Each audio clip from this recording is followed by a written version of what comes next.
بالله من الشيطان الرجيم. بسم الله الرحمن الرحيم. الذين يؤمنون بالغيب ويقيمون الصلاة ومما رزقناهم ينفقون. قال تعالى: مثل الذين ينفقون أموالهم في سبيل الله كمثل حبة أنبتت 7 سنابل في كل سنبلة 100 حبة والله يضاعف لمن يشاء. صدق الله العظيم. صلی اللہ علیہ سیدنا محمد وآلہ وصحبہ اجمعین. اللہ تعالیٰ نے قرآن کریم میں ارشاد فرمایا، جو لوگ اللہ کی راہ میں خرچ کرتے ہیں ان کی مثال ایسی ہے جیسے کہ گیہوں کا ایک دانہ بویا گیا اور اس کی بالیاں 7 نکل گئی، اور ان 7 بالیوں میں ہر ایک بالی میں 100 دانے نکل آئے. اور اللہ فرماتے ہیں اللہ یضاعف لمن یشاء، اللہ جس بندے کے لیے چاہتے ہیں اس میں اضافہ فرماتے ہیں. بزرگان محترم، ایمان اور انفاق فی سبیل اللہ، ایمان کے ساتھ سخاوت جڑی ہوئی ہے. ایمان اور بخل ایک دن میں جمع نہیں ہو سکتے. ایمان اور بخل ایک ساتھ جمع نہیں ہو سکتے. یعنی کنجوسی کے ساتھ میں ایمان ساتھ نہیں رہ سکتا. یا تو ایمان رہے گا اس میں اضافہ، یا کنجوسی اور بخل انسان کے دل میں رہے گا. رسول اللہ صلی اللہ علیہ وسلم کی صفات میں سے ہر ایک صفت کا کوئی ایک نمونہ صحابہ میں سے اس صفت پر پورا کامل اترنے والا کوئی نہ کوئی ایک صحابی ضرور ہوا. جیسے حضرت ابوبکر صدیق میں صداقت غالب ہے، اور حضرت عمر میں عدالت، اور حضرت عثمان میں سخاوت، اور حضرت علی میں شجاعت. اللہ کے حبیب صلی اللہ علیہ وسلم پر جب کوئی بھی ایسا وقت آتا جس میں آپ صلی اللہ علیہ وسلم تنگی محسوس کرتے تو صحابہ میں حضرت ابوبکر صدیق، حضرت عمر، حضرت عثمان رضی اللہ عنہ اپنے مال کے ذریعے سے رسول اللہ صلی اللہ علیہ وسلم کی نصرت فرمایا تھا. اس میں سے حضرت عثمان غنی رضی اللہ عنہ ایک مرتبہ مدینے میں قحط پڑ گیا. یعنی کوئی غلے کا ایک ایسا ذخیرہ نہ تھا کہ آدمیوں کو میسر ہو. یعنی پورے مدینے میں غلہ نہیں تھا. حضرت عثمان رضی اللہ عنہ کی بڑی تجارت تھی، تو آپ کا قافلہ ملک شام سیریا سے مدینہ پہنچا. آپ جانتے ہیں جس وقت مال کی سپلائی، اس کا ڈیمانڈ زیادہ ہوتا ہے تو اس کی قیمت بھی آسمان کو پہنچ جاتی ہے. جب تاجروں کو معلوم ہوا، جیسے ریٹیل سیلر ہوتے ہیں، حضرت عثمان رضی اللہ عنہ کے پاس بہت غلہ آیا ہے تو سب جمع ہو، اور حضرت عثمان رضی اللہ عنہ سے کہا کہ آپ اس غلے کو ہمیں بیچ دیں. حضرت عثمان علی رضی اللہ عنہ نے پوچھا کتنا ہوگی؟ تاجروں نے کہا جتنا مال ہے، اس کی جتنی قیمت ہے اس کا دگنا دیں.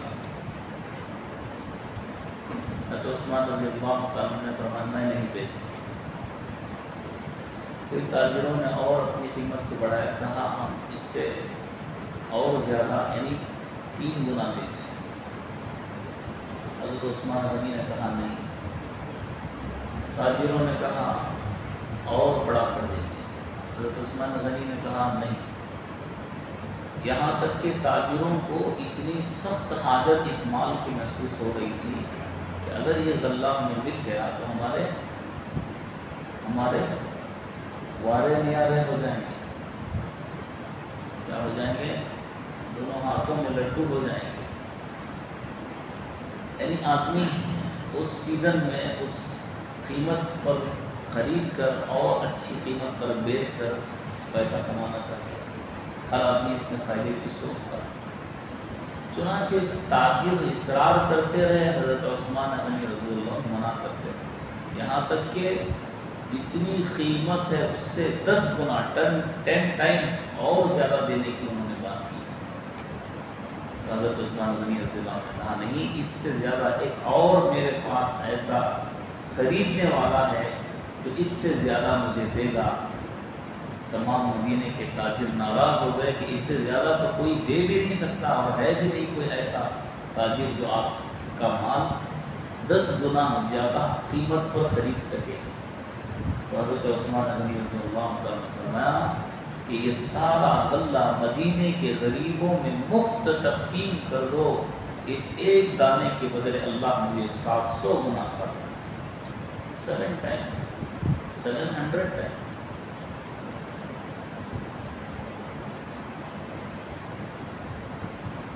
عید کا دن تھا، رسول اللہ صلی اللہ علیہ وسلم عید کی نماز کے لیے نکلے۔ امی جان عائشہ صدیقہ رضی اللہ تعالیٰ عنہ نے رسول اللہ صلی اللہ علیہ وسلم سے عرض کیا، اللہ کے رسول کچھ پیسے دے دیں، گھر میں کچھ چیزیں نہیں ہیں، آج عید کا دن ہے، مدینے کے فقراء غریب ضرور اللہ کے رسول کے گھر آئیں گے، میرے دروازے پر آئیں گے، میں انہیں نہ نہیں کہہ سکتا، میں انہیں واپس نہیں دے سکتا۔ رسول اللہ صلی اللہ علیہ وسلم نے فرمایا میرے پاس کچھ نہیں۔ چنانچہ رسول اللہ صلی اللہ علیہ وسلم عید کی نماز کے لیے چلے گئے۔ عید کی نماز ختم ہوئی، واپس آ رہے تھے، دیکھا دور سے کہ گھر پر مدینے کے فقراء کا جمع غفیر ہے، مدینے کے فقراء اور مانگنے والے آ رہے ہیں اور غلہ، آٹا، اناج وغیرہ لے کر جا رہے ہیں، کچھ پک رہا ہے، گھر میں بھی کچھ پکنے کی جو ہے علامات ظاہر ہو رہی ہیں۔ دیکھ کر بہت خوشی ہوئی اور سیدھے گھر آئے، پوچھا اے عائشہ یہ کیا ماجرا ہے؟ حضرت عائشہ صدیقہ رضی اللہ تعالیٰ عنہ نے فرمایا اللہ کے حبیب میں اسی فکر میں تھی کہ غریب فقراء میرے دروازے پر آئیں گے، میں انہیں خالی بھیجنا نہیں چاہتی۔ اتنے میں ایک اون سامان سے لگا ہوا ساز و سامان کے ساتھ ہمارے پاس پہنچ گیا، میرے ہی پاس نہیں بلکہ ہر امہات المؤمنین میں سے، آپ کی زوجہ میں سے ہر ایک کے گھر ایک ایک اون پورے ساز و سامان کے ساتھ پہنچ گیا ہے، جس کی وجہ سے یہ آپ دیکھ رہے ہیں کہ سب کو تقسیم کیا جا رہا ہے، پکایا جا رہا ہے اور کھلایا جا رہا ہے۔ رسول اللہ صلی اللہ علیہ وسلم نے پوچھا ہے کس نے بھیجا؟ فرمایا حضرت عثمان نے بھیجا۔ رسول اللہ صلی اللہ علیہ وسلم نے دونوں ہاتھ اٹھایا اور کہا اللہم سہل الحساب، یا رحمان سہل الحساب علی عثمان۔ یہ دعا مانگی، اے اللہ کے رسول، اے اللہ عثمان کے حساب کو کل قیامت کے دن آسان فرما، عثمان کے حساب کو کل قیامت کے دن آسان فرما۔ چنانچہ علماء نے لکھا ہے دنیا کے تمام مالداروں میں حضرت عثمان رضی اللہ عنہ کا حساب بڑی آسانی سے ہو جائے گا کل قیامت۔ دیکھیے حساب دینا بڑا مشکل ہے۔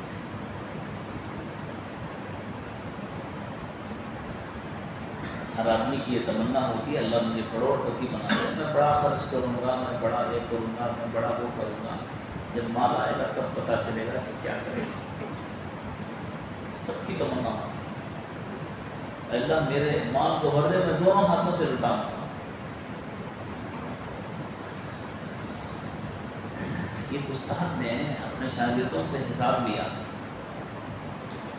وہ اس طرح حساب لیا کہ 2 شاگرد تھے، دونوں کو پیسے دے دیے، لیکن الگ الگ بلایا اور کہا کہ بھئی یہ پیسے ہیں تمہارے، لیکن تم کل کیا خرچ کرو گے مجھے حساب دے دینا۔ اور دوسرے شاگرد کو بلایا اور کہا کہ بھئی یہ پیسے ہیں تمہارے، تم خرچ کرو، لیکن تم نے کیا خرچ کیا ہے اس کا حساب مجھے دے دینا۔ ایک شاگرد کو 1 روپیہ دے دیا اور ایک شاگرد کو 100 روپے دے دیا۔ استاد نے وقت پر بلایا کہ دونوں کا حساب ہونا ہے، کھڑے ہو جاؤ۔ وقت شروع ہو گیا، تپتی ہوئی دھوپ میں بہت گرم پتھر پر کھڑا کر دیا اور پوچھا کہ تم نے کل کیا خرچ کیا، حساب دے۔ جس کو 1 روپیہ دیا تھا اس نے کہا کہ میں نے 1 روپے کا 1 لڈو لیا اور کھا لیا، قصہ ختم۔ اور دوسرے سے بلایا کہ بھئی تم نے 100 روپے کیا کیے؟ اب وہ کھڑا رہا، تڑپتا رہا، میں نے 2 روپے یہاں خرچ کیے، 2 روپے وہاں، 2 روپے یہاں، نہ اس سے کھڑا جا رہا ہے، نہ اسے دھوپ کی گرمی سب برداشت ہو رہی ہے، نہ استاد کا ڈر اسے سنبھالے جا رہا ہے، نہ وہ حساب دیا جا رہا ہے۔ میرے بزرگوں، 100 روپے کا حساب دینا اس بچے کے لیے مشکل ہے، خدا کی قسم ہمارے لیے بھی اپنے مال کا حساب دینا اتنا مشکل ہے۔ ایک مرتبہ رسول اللہ صلی اللہ علیہ وسلم سجدے میں پڑے ہوئے یہ دعا فرما رہے تھے، اللہم حاسبنی حسابا یسیرا، اللہم حاسبنی حسابا یسیرا، اللہم حاسبنی حسابا یسیرا۔ حضرت عائشہ صدیقہ رضی اللہ عنہا نے فرمایا، اللہ کے رسول، کیا اللہ آپ سے بھی حساب لیں گے؟ کیا اللہ تعالیٰ حساب لیں گے؟ اور حساب کی آسانی سے مراد کیا ہے؟ اللہ کے نبی صلی اللہ علیہ وسلم نے فرمایا، آسان حساب یہ ہوگا، آسان حساب یہ ہوگا کہ اللہ تعالیٰ کسی کے اعمال پر نظر ڈالیں اور کہیں چلے جاؤ، کسی کے اعمال نامے پر اس طرح ایک نظر ڈالیں اور کہیں تم آگے بڑھ جاؤ یا چلے جاؤ۔ من نوقش یومئذ یا عائشۃ ہلا، جس سے پوچھ لیا گیا کہ تم نے یہ کیا کیا، خدا کی قسم میں پھنس گیا۔ من نوقش، جس سے پوچھ لیا گیا، حساب کا اندازہ کسی سے پوچھ لیا گیا، وہ تو ہلاک ہو کر رہے۔ کون حساب دے سکتا ہے اللہ کی نعمتوں کا؟ کتنے گھونٹ پانی پیا، کتنا کھانا کھایا، کتنی آرام کی نیند، کتنی سانسیں لی، کتنی خوشیاں تم نے حاصل کی، جسم کو کتنی لذت ملی، تمہاری اولاد سے تمہیں کتنی ٹھنڈک ملی، بیوی نے تمہیں کتنا سکون عطا کیا، ماں باپ نے تمہارے لیے کیا خدمت کی، گھر والوں نے، پڑوسیوں نے، دوست احباب نے، دیکھنے والوں نے تم پر کیا کیا، تمہارے لیے راحت کا کیا کیا سامان کیا۔ اسی لیے اللہ نے کہا تم میری نعمتوں کو شمار کر ہی نہیں سکو گے، وَإِن تَعُدُّوا نِعْمَتَ اللَّهِ لَا تُحْصُوهَا، اس لیے کہ شکر کرنے کے لیے پہلے اندازہ تو ہونا چاہیے کہ اتنی نعمتیں ہیں، وہ اتنی نعمتیں ہیں، اس کا بھی اندازہ ہم لگا نہیں سکیں گے۔ اللہ کی نعمتیں اتنی کروڑاں اور اربوں اور خربوں۔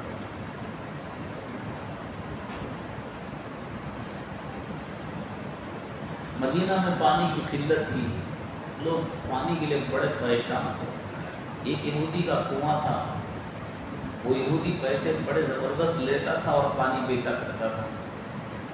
ایک مرتبہ رسول اللہ صلی اللہ علیہ وسلم سے یہ بات پہنچی کہ مدینہ والوں کو پانی کی بڑی تکلیف ہے۔ حضرت عثمان غنی رضی اللہ عنہ نے اس یہودی سے کہا بھائی اس کنویں کو فروخت کر دے، اس نے کہا نہیں، اس لیے کہ اچھی کمائی کا ذریعہ ہے۔ اس نے کہا نہیں، پھر 2-3 بار بھائی جتنی قیمت چاہتا ہے اتنی لے لے، منہ مانگی قیمت دینے کے لیے تیار۔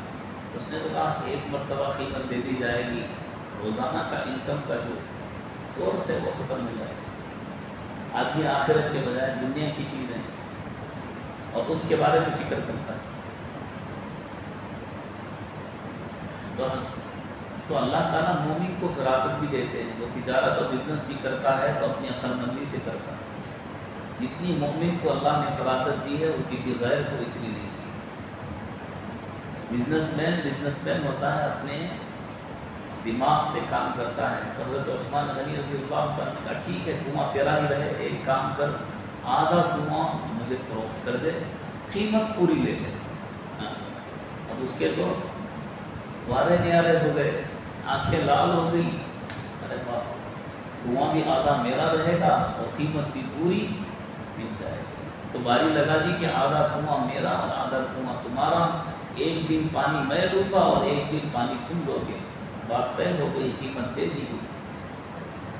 سارے مدینے کے فقراء اور لوگوں سے کہہ دیا گیا کہ آپ حضرت عثمان رضی اللہ عنہ کی باری کے دن جتنا چاہے پانی لے لیں۔ اور سب لوگوں نے پانی مفت حاصل کیا۔ اور جب مفت ایک دن مل رہا ہے تو دوسرے دن پیسے دے کر کون خریدے؟ یہ ہے ایمان والے کی فراست۔ چنانچہ وہ دوسرے دن آدھا بیچنے کے لیے دوڑا آیا، کہا کہ آدھا بھی لے لو بھائی۔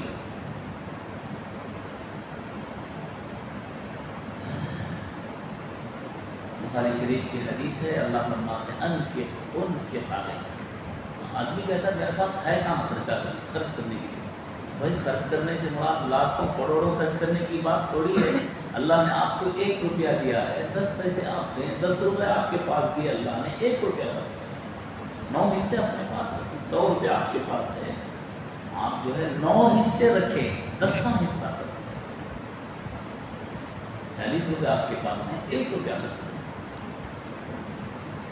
ایسا نہیں کہا کہ آپ آدھا مال خرچ کر دیں، پورا مال خرچ کر دیں۔ انفق علیک۔ اور آدمی جتنا صدقہ دیتا ہے، صدقے کی وجہ سے 70 بلاؤں سے اس کی حفاظت ہوتی ہے، 70 بیماریوں کی شفا سے ہوتی ہے، جہنم کے دروازے بند کر دیے۔ اللہ تعالیٰ نے کی توفیق۔ مسائل میں اعتکاف کے بنیادی میں نے بتا دیے ہیں کہ بھی مسجد شریف سے بغیر وضو کے نہ نکلے۔ کسی صاحب کو دیکھا حضرت لائٹ آف کرنے جا رہا، بلا وجہ شرعی حد سے نکل گیا تو اعتکاف فاسد ہو جاتا۔ آپ نے وقت نکالا ہے، اس کے لیے ثواب کی نیت سے اپنے ٹائم ٹیبل کو مینیج کیا ہے، اعتکاف میں بیٹھے ہیں، اس کا پورا ثواب حاصل کریں۔ ٹوٹ جائے اعتکاف تو پھر روزہ رکھے اور 1 دن کے پھر قضا کریں۔ ان تمام باتوں سے بچنے کے لیے آپ کو بار بار کہا جاتا ہے بھی مسائل اگر یاد نہیں ہیں، بھول رہے ہیں آپ تو پوچھ لیں۔ اب ہمارا حال یہ ہے کسی نے کہا، بھائی ایسا کیوں کر رہے؟ کسی نے کہا، بھائی یہ بڑا خطرناک ہوتا ہے، کسی نے کہا۔ ایک نوجوان کی شادی تھی، شادی کے دن دوستوں نے اس کو جو ہے الو بنا دیا، کہا بھائی دیکھ شادی ہے آج کے دن، تجھے سب سے پہلے اپنی دلہن کے پاس جانے کے بعد تجھے یہ کام کرنا ہوگا۔ کیا کرنا ہے؟ اس نے کہا کہ تجھے اذان پڑھنی ہوگی۔ اچھا، اس کو سمجھا دیا اور کہہ دیا کہ یہ راز کی بات ہے، کسی کو کہنا نہیں۔ اس نے کہا اچھا ٹھیک ہے، لیکن دیکھ سن لے، بلند آواز سے اذان کہنا ورنہ تیری اولاد بھی بہری گونگی ہو جائے۔ تو شادی کے دن وہ گیا، سیدھا دلہن کے پاس جانے کے بجائے دیکھا کہ بھائی اونچی جگہ کہاں ہے، ڈریسنگ ٹیبل نظر آیا، ڈریسنگ ٹیبل پر چڑھ گیا اور دے اللہ اکبر کی اذان دینے کی، زور زور سے اذان دے رہا۔ اب دلہن کے گھر والے سب پریشان، بھائی کیا ہو گیا؟ دلہن پریشان، ارے پاگل کیا ہو گیا ایسے؟ پہلے ہی دن پاگل کا لقب مل گیا دلہن کی طرف سے۔ تو اس کو اتارا تو باپ آئے، سسر سب نے کہا کہ کیا ہو گیا؟ نے کہا کہ کسی نے کہا کہ اذان دینا ہے، اذان دینا ہے، وہ یہاں، اور پکڑ کر خوب مارا اور یہ بھی کہا ممبئی کی زبان میں، ابے ڈکر کسی اور سے پوچھ لیا ہوتا۔ کسی نے کہا اور اس پر عمل شروع کر دیا، کسی نے کہا۔ یہ شریعت میں کسی نے کہا، کسی نے کہا حضرت تراویح کی دعا زور سے نہیں پڑھیں گے تو تراویح قبول نہیں ہوتی، تراویح کی دعا ہی ثابت نہیں ہے۔ کوئی پلٹا رہا ہے، کوئی سیدھا رکھ رہا ہے، کیا ہوا بھائی؟ حضرت نماز میں نظر پڑ گئی تو فاسد ہو جاتی ہے، نماز فاسد ہو جاتی ہے۔ اچھا، پھر نماز فاسد ہونے کی چیز آپ مسجد میں لا کر کیوں رکھ رہے؟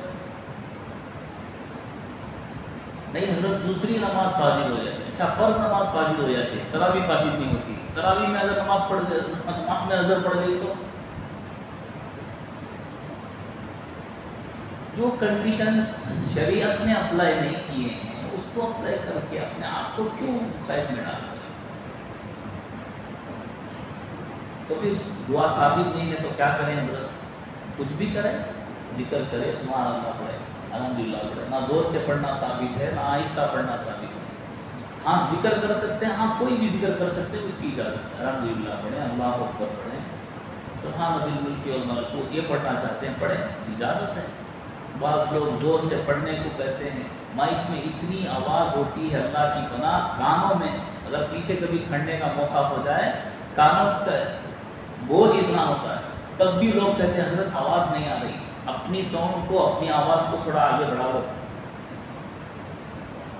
آدمی جب توجہ سے کسی بات کو سنے گا تو اسے ضرورت محسوس نہیں۔ اب آدمی کو ایک طرح کی غفلت پڑ گئی ہے، کان میں آواز آتی رہے، کوئی ہماری خدمت کرے، کوئی دعا پڑھ کے دم کرے، کوئی تعویذ لا کے پہنا دے، سب کچھ دوسرا کرے، خود کو کچھ کرنا نہ پڑے۔ ایسی غفلت، ایسی بے حسی پڑی۔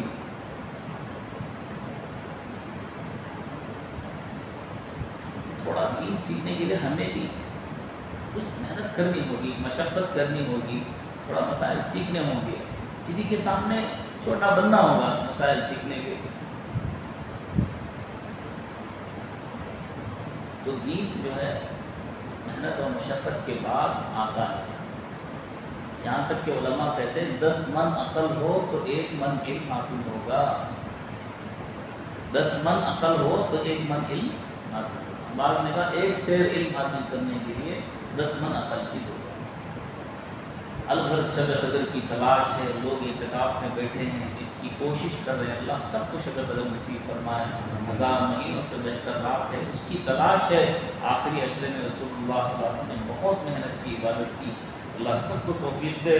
صدقہ خیرات، نفل نمازیں، قضا نمازیں جو ہمارے اوپر باقی ہیں، قضا زکوٰۃ باقی ہے، کسی کا حق باقی ہے، فطرہ واجب الفطر باقی ہے، عید الفطر کا صدقہ فطر باقی ہے، یا نماز کے واجب الفطر باقی ہے، ان سب کی ادائیگی ضروری ہے۔ جتنی ہو سکے کوشش کرتے رہے، اللہ سے دعا مانگتے رہے۔ اللہ تعالیٰ ہم سب کو عمل کی توفیق عطا فرمائے، شب قدر عطا فرمائے۔ اللہ اپنی برکتوں اور رحمتوں کو ہمارے اوپر برسائے، ساری امت کے حالات کو اللہ درست فرمائے، باطل طاقتوں کو، سازشوں کو ناکام بنائے، ان کو نیست و نابود فرمائے۔ اللہ تعالیٰ اسلام کا بول بالا فرمائے۔ وآخر دعوانا الحمد للہ رب العالمین۔ سبحان ربک رب العزة عما یصفون وسلام علی المرسلین، الحمد للہ۔